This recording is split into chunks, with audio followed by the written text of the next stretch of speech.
కర్నూలు జిల్లా కోసగిలో శ్రీ గీతా మందిరంలో భగవద్గీత కంఠస్థ పోటీలను ఆ కమిటీ సభ్యుల ఆధ్వర్యంలో ఘనంగా నిర్వహించారు.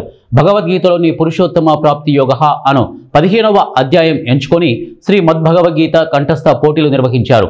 కోసగిలోని సుమారు 12 పాఠశాలల నుంచి 350 మంది పైగా విద్యార్థులు ఈ పోటీలకు హాజరయ్యారు. ఈ కార్యక్రమానికి ముఖ్య అతిథిగా శ్రీ శ్రీ శ్రీ బ్రహ్మనిష్ట అన్విక్తానంద సరస్వతి స్వామీజీ, శివరామధూత ఆశ్రమం కామవరం మరియు శ్రీ శ్రీ శ్రీ శ్రోత్రియ బ్రహ్మ నిష్ఠా స్మాత్మానంద స్వామీజీ విచ్చేశారు.